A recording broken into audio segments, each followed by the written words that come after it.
Brad and Stephanie were high school friends, then sweethearts. They married right after high school and have been married now for 16 years. Brad enlisted in the National Guard at 30 and is eager for his first deployment. It is not certain when or where he'll go, but it will likely be in the next few months, and Brad is guessing it will be to Afghanistan. His two teenage sons seem fine, worried, but proud that their father will be deploying. They're busy with scouts and hockey, and Stephanie feels good about their support system. It's her youngest, 10-year-old Heidi, who is Stephanie's main concern. It isn't new behavior she's seeing with Heidi. That's not what worries her. It's the prospect of facing months of parenting Heidi alone. Heidi has always been hard to make happy. She should be the easiest for me, my only girl, but she's difficult. She's the best student in the family, but sometimes I wish she'd be happy with B's like her brothers, instead of being such a perfectionist. The world always seems to frustrate her, and for some reason she acts like it's my fault, like I could fix it if I just tried harder. Here's a tiny example. Her spelling homework assignment yesterday was so stupid, she said, like I was supposed to defend why she had to do it. I kept saying, I don't know, ask your teacher. But she kept arguing with me. By the way, she'd never complained to her teacher, only to me.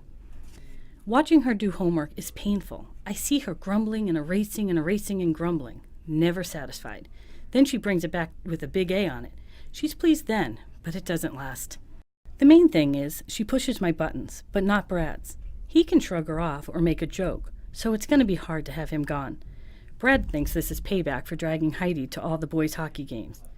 I just think she was born more headstrong and rigid than her brothers. The bath water was always too hot or too cold. Her socks didn't feel right in her shoes. She only liked one brand of mac and cheese. That's my Heidi, a good kid, but she's exhausting at the best of times, and these days are hardly the best. Last weekend I went out of my way to make this really nice family dinner. I served Brad's favorite fried fish, and the boys loved it. Heidi said, "At least when Dad's gone, we don't have to eat this disgusting fish." I know Heidi hates fried fish, especially mine, but I wanted to scream. Doesn't she get that her dad will be far away, and there are no guarantees about him coming home again? Why can't she appreciate this precious family time before he leaves? I know I can't change her personality, but I need ways to get along with her, like Brad can. One of my friends described Heidi as a porcupine. So how do I learn to hug a porcupine? That's my question. Does Stephanie's description of Heidi sound familiar to you? Stephanie shares her struggles with her daughter's coping style and her relationship with her prickly daughter. Her husband Brad is about to deploy, and Stephanie rightly is anticipating a challenge because under stress, children often exhibit their usual coping style, only more so, and Stephanie is already finding parenting Heidi difficult. If Stephanie came to see me, I'd start by making sure she feels really supported by me.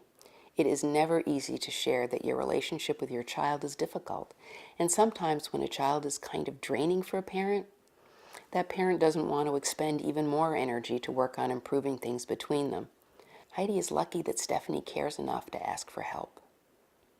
In anticipation of Brad's leaving and feeling Stephanie's increased stress level, Heidi may seem more self-centered and less considerate, as seen in her reaction to her mother's fried fish. But likely this is Heidi's way of expressing her anxiety about her father's upcoming deployment. It sounds to her mother as if Heidi doesn't care, but more likely, Heidi is managing her own distress by naming something that will be easier for her. No more of Dad's favorite disgusting fried fish. She's trying to lessen her own worry. Unfortunately for mother and for daughter, her characteristic prickly style pushes her mother away rather than warmly connecting them in their shared worries. Heidi's temperamental style challenges her mother, which will be doubly hard when her mother has to cope with Heidi solo. Stephanie made reference to the support system her boys have in hockey and Boy Scouts. I would ask Stephanie if Heidi has any after-school activities that she enjoys. Stephanie needs to engage with a support system for Heidi, too. Each of her children will need assistance during the long months of Brad's deployment.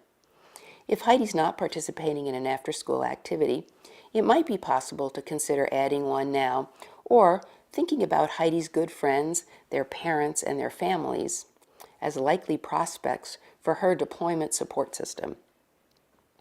I would encourage Stephanie to begin to engage the support people for each of her children so that all of them know about Brad's upcoming deployment and can be helpful. She'll want to let each of their teachers know that the deployment is coming so they can respond to possible changes in classroom behavior or in performance. Meeting with Heidi's teacher in particular is a good idea. It'll allow Stephanie to share the way Heidi's perfectionism causes distress around homework assignments and how Heidi deals with it by kind of putting it on her mom. It would be great to come up with a strategy at school to decrease some of the upset that happens at home. Heidi copes by wanting things to be just so, and she gets upset when they don't match her vision. Her mother describes her as inflexible and particular about everything, even how her clothes feel. These characteristics are often found in children with more difficult temperaments. And for children with these temperaments, life is as hard on them as it is on those around them. Flexible children find it easier to go with the flow, to make a good second choice when their first choice isn't available. Inflexible kids seem to feel that their sense of security depends on getting that first choice, and that anything less will be unbearable.